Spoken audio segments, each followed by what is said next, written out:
মাহে রমজান এলো বছর ঘুরে, মুমিন মুসলমানের দারে দারে। রমজান মাস চলে এসেছে, কিন্তু আমাদের মধ্যে কোনো প্রস্তুতি নাই। খিজুরুলারা ঠিকই প্রস্তুতি গ্রহণ করে ফেলেছে। খিজুরুলারা বুঝছেন তো, কাপড় দিয়ে ঘর ভরে গেছে, বাচ্চারা শোয়ার জায়গা নাই। এত কাপড় ঘরের মধ্যে, বাচ্চাদের শোয়ার জায়গা নাই, বুট দিয়ে ঘর ভরে ফেলছে, চাল ডাল দিয়ে ঘর ফেলেছে। ওই যে ব্যবসায়ীরা ব্যবসা করবে, কিন্তু যেই কারণে রমজান সেই খবর নাই। আছে খবর? শাবান মাস হচ্ছে রমজান মাসের জন্য প্রস্তুতি নেওয়ার সুযোগ। কোরআন তেলাওয়াত করতে হবে বেশি বেশি। কি করতে হবে? কারণ রমজান মাস কিসের মাস? কোরআন নাজিলের মাস। এসো কোরআনের ছায়া তলে সমবেত হই, এসো কোরআনের ছায়া তলে সমবেত হই, এসো আল্লাহ রাসূলের অনুগত হই, এসো কোরআনের ছায়া তলে সমবেত হই, এসো আল্লাহ রাসূলের অনুগত হই, এসো আল্লাহর গুণগান করি, এসো তার পথে জীবন গড়ি, এসো আল্লাহর গুণগান করি, এসো তার পথে জীবন গড়ি। আল্লাহর নাম নিলে তাতে যদি সুখ মিলে, আল্লাহর নাম নিলে তাতে যদি সুখ নিলে, কেন সেই নাম থেকে দূরে সরে রই, কেন সেই নাম থেকে দূরে সরে রই, এসো কোরআনের ছায়া তলে সমবেত হই, এসো আল্লাহ রাসূলের অনুগত হই। প্রিয় উপস্থিতি, যে এতক্ষণ আলোচনা করলাম, আমরা তো মন ভরে শুনলাম। কি শুনলাম? জান্নাতের আলোচনা, জান্নাতের নাজ নেয়ামতের কথা শুনেছি। ওই যে প্রথমে যে হাদিসটি বলেছি, মান ইস্তাকা ইলাল জান্নাতি সারা ইলাল খায়রাত। জান্নাতের আলোচনা শুনলে, জান্নাতের আগ্রহী হলে জান্নাতের জন্য আমল বাড়াইয়া দেয়। সাহাবায়ে কেরাম জান্নাতের আমল বাড়িয়ে দিয়েছেন, কিন্তু আমরা সে আমলের দ্বারে কাছেও যাই না। এই জন্য আল্লামা কবি ইকবাল বলেছেন, আব তক ইয়াদ হ্যায় কওমো কো হিকায়াত উনকি, সফহায়ে হস্তি পে সাদাকাত উনকি। তাদের ওসব কিচ্ছা যুগের পাতে রইছে লেখা, ওদের ওসব কিচ্ছা যুগের পথে রইছে লেখা। ওই কিচ্ছা কাহিনী কাছে লেখাই আছে, আমলের মধ্যে নাই। বাপ কা ইলম না বেটে কো अगर असबर हो, फिर पेसर काबिल मीरास पेदर क्यों कर हो। আমরা আমাদের পিতৃপুরুষদের যে কর্ম, যে কাজ, সেটা আমরা ভুলে গিয়েছি।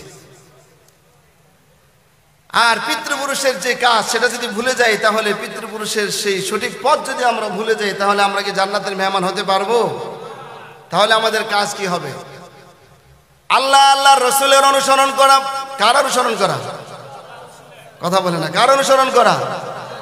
আল্লাহ আল্লাহর রাসূলের অনুসরণ করা।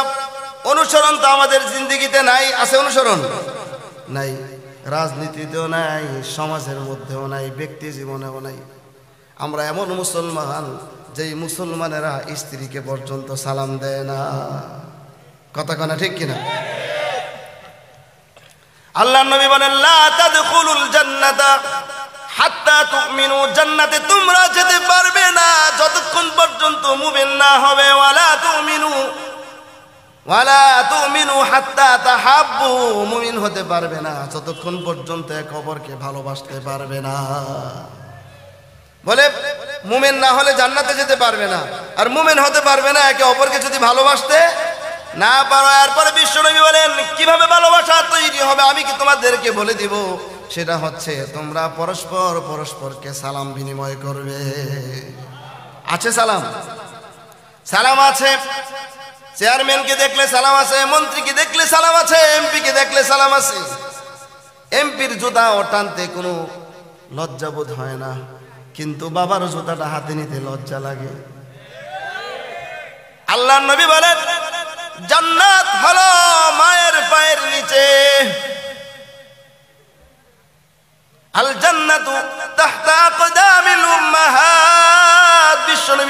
জান্নাত হলো মায়ের পায়ের নিচে। মা তো ঘরে আছে, কিন্তু আমরা জান্নাত তো নিতে পারছি না, ঠিক কিনা বলে? জান্নাত মায়ের পায়ের নিচে, কথাটা কত দামি কথা। প্রিয় উপস্থিতি, এখনো যাদের মা বেঁচে আছেন, এই মা বড় সম্পদ, মাকে ভুলবেন না।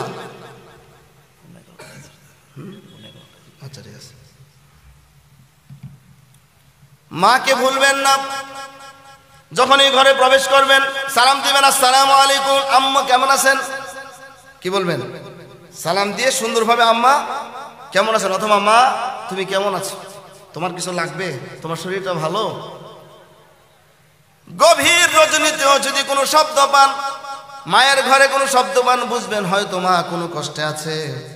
তখন আপনি ঘুমাবেন না, উঠে যাবেন, মায়ের কাছে যেয়ে জিজ্ঞেস করবেন, মা তোমার কি কোনো অসুবিধা হচ্ছে?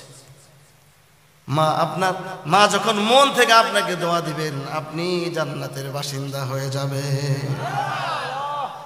দুঃখের বিষয় হচ্ছে আমরা যতটা না আপন করে মাকে ডাকি, এর চেয়ে বেশি আপন করে শাশুড়িরে ডাকি, কথা ঠিক কিনা? যুবকরা বিয়ে করার পরে যেমন মারে বেচে আর নতুন মা কিনে, এই এলাকায় নাই, অন্য অন্য এলাকার কথা বলতেছি, এলাকা আছে নাকি? ব্যবহার এত খারাপ, বউর সাথে ব্যবহার খারাপ করে, মার সাথে ব্যবহার খারাপ করে, বাবার সাথে ব্যবহার খারাপ করে, কিন্তু চেয়ারম্যানের সঙ্গে মুচকি হেসে কথা বলে, কথা বলেন ঠিক কিনা? এমপির পিছনে পিছনে ঘুরে, মনে হয় এর চেয়ে ভালো মানুষ মনে হয় আর কেউ নেই। এমপি মনে করে সেটাও অনেক ভদ্র ছেলে, কিন্তু গ্রামে আসলে সমাজে ওই যে এমপির সাথে কিছু দৌড়ায়, এদিক সেদিক যায়, তার পাওয়ারটা অনেক না। বাড়িতে যখন আসে তখন আর কাউরে গনে না, না মারে গনে না, বাপেরে গনে না, আশাবাদী যাকারে কেউরে গনে না, মাতবর পর্দেন না, মুরব্বী কাউরে গনে না। আসে এলাকায় নাই, অন্য এলাকার কথা কই,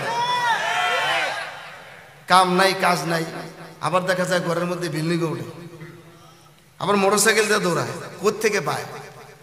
পুলিশেরা বলে চোর টাকা বিচারা পায় না, আমরা মনে করি এগুলি চোর টাকা। টাকা কাম নাই কাজ নাই, টাকা আসে কোত্থেকে? জান্নাত কি এত সহজ? কথা বলেন ঠিক কিনা? সালাম নাই, ভালো ব্যবহার নাই, অথচ বিশ্বনবী সাল্লাল্লাহু আলাইহি ওয়াসাল্লাম বলেছেন শ্রেষ্ঠ মুমিন হচ্ছে ওই ব্যক্তি যে ব্যক্তির ব্যবহার সুন্দর, আখলাক সুন্দর, চরিত্র সুন্দর, কথাবার্তা বলার সময় সুন্দরভাবে কথা বলে। আর আমরা যে কথা বলি কাউরে গুনেই না। যদি টাকা পয়সা হয় তাহলে তো আরো, আর যদি একটু ক্ষমতা হয় তাহলে বাস খেলা হবে। ক্ষমতা থাকলে কার সাথে খেলা করবা? আমরা খেলা করতে রাজি না। আমরা তোমাদের জন্য দোয়া করব। আলেম সমাজ মুসলমানদের জন্য দোয়া করেন, সারা বিশ্ববাসীর জন্য দোয়া করেন, সবার কল্যাণ কামনা করেন। কি কয়, কি চান বলেন? কি কামনা করেন? ভালো কামনা করেন। কিন্তু আমরা বুঝি না, কেন বুঝি না সেটাও বুঝি না। যখন ডাক্তারদের কাছে যাই তখন ডাক্তাররা যখন প্রেসক্রিপশন করে ওষুধ লিখে দেয়, তিতা ওষুধটাও খাই, মিষ্টি ওষুধটাও খাই, রোগ সারে, কথা ঠিক কিনা? কিন্তু হুজুররা যখন ওয়াজ করে যে মামুনুল হক সাহেব নিষেধ, কি কয়? মামুনুল হক সাহেব আসতে দিবে না, কারণ মামুনুল হক সাহেব তিতা ওষুধ দেয়, কথা বুঝেন? মামুনুল হক সাহেব হচ্ছে বাংলাদেশের সমস্ত যুবকদের আইডল, মুসলমানদের গর্ব। এই লোকটা কোনো রক্তচক্ষুকে ভয় করে না। আমরা আল্লাহর রাস্তা ওনাকে ভালোবাসি, অন্য কোনো কারণে নয়। আপনারা কি ভালোবাসেন না? এই লোকটা তিতা ওষুধ দেয়, আর আমরা খালি জান্নাতের মিষ্টি ওষুধ দেই। মিষ্টি ওষুধ ভালো, হুজুর মিষ্টি ওষুধে খালি দিবেন, কান্দাইবেন। সবাই যদি খালি মিষ্টি ওষুধ দেয় তাহলে রোগ সারবে? আরে কথা বলে না কেন? জান্নাতের ওয়াজ যেমন শুনেন, সুদের বিরুদ্ধে কথা বললে সেইটাও শুনবেন, মানবেন না মানবেন আপনার ইচ্ছা। জান্নাতের ওয়াজ যেমন শুনেন, মূর্তির বিরুদ্ধে কথা বললে সেইটাও শুনবেন, কথা বলেন। পক্ষে থাকলে সঙ্গী, বিপক্ষে গেলে জঙ্গি। আল্লাহ তাআলা বলেন, ওয়া ইয়াকুল্লাহুমুল হাক্কু ইয়াতু ইলাইহি মুযইনিন। ওরা হচ্ছে এমন মানুষ, কোরআনে যদি ওদের পক্ষে কোনো কিছু থাকে তাহলে সেইটা তারা গ্রহণ করে, কিন্তু পক্ষে যদি না থাকে তাহলে গ্রহণ করে। হুজুর ইসুফ জুলেখার কিচ্ছাটা অনেক ভালো লাগে, এটা কোন হুজুর? হুজুর নবীর জীবনী কোন? নবীর জীবনী মানে কি তুমি সুদ খাইবা? কথা বলে না, সুদ খাইব? ঘুষের সরাসরি আছে। আর এক শ্রেণীর লোক বেড়েছে প্রত্যেকটা গ্রামে গ্রামে, জায়গার দাম বেড়ে গেছে, এই লোকগুলি শুধু এসে পর্সা বিশ্রায়, সিএস পর্সা খোঁজে, আরএস পর্সা খোঁজে। এই লোকটা 30 বছর যাবত একটা বাউন্ডারি করে বাড়ির মধ্যে থাকতেছে, বোন ভাইকে জায়গা দান করে দিয়েছে, কিন্তু তখন লেখে নেই নাই ওই যে বোনের মেয়েরা ছেলেরা কিন্তু মালিক হয়ে গেছে, তাদেরও কিন্তু কোনো দাবি নাই, সুন্দর চলাফেরা করতেছে, আত্মীয় স্বজনের সম্পর্ক ভালো আছে। একজন দালাল সিএস আর এস পর্সা বের কইরা বাগিনার কাছে দৌড়ে যায়, বলে ও বাগিনা তুমি তো আমাকে গ্রামের বাগিনা হও মামা। আচ্ছা মামা আমি তোমার হিতাকাঙ্ক্ষী একজন মানুষ, তোমার ভালো চাই বিদায় তোমার কাছে আসছি। বলে আপনি কি চান? যে ওই যে তোমার মামুর যে বিশাল বড় বাড়ি, এই বাড়ির ভিতরে তোমার তো আছে 15% জায়গা। বাগিনা কেউ মামা তাই নাকি? বলে হ্যাঁ। বলো মামা, ওই মামা আমাকে অনেক আদর যত্ন করে, ওখানে গেলে বেড়াইলে অনেক ভালো মন্দ খাওয়ায়, আমি এই কাজটা করতে পারবো না, মামাকে কিভাবে চেহারা দেখাবো?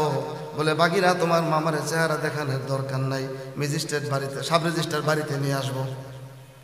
কত দিবেন? 10 লাখ। এখন বলেন 10 লাখের অফার শুনলে এই লোভ কি আর সামলানো যায়?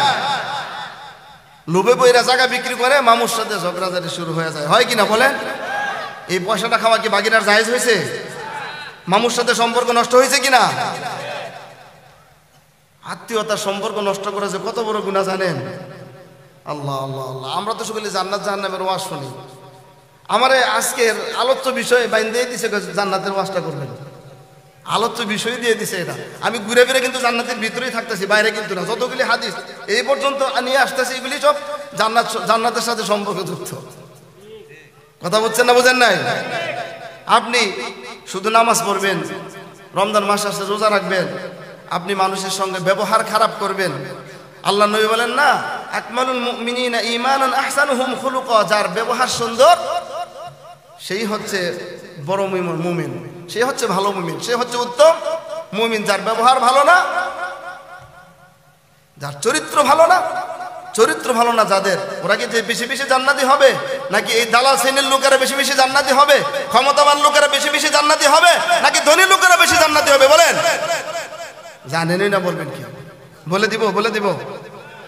তাহলে ধনীরা একটু মনে কষ্ট নিয়েন না, গরিবদের আর কি হাদিসটা গরিবদের পক্ষে যায়, আপনার মনে কষ্ট নিয়েন না। জানি না তো কে কোন ধনী গরিব আছে, ক্ষমতাবান আছে, বলে দিব নাকি হাদিসটা?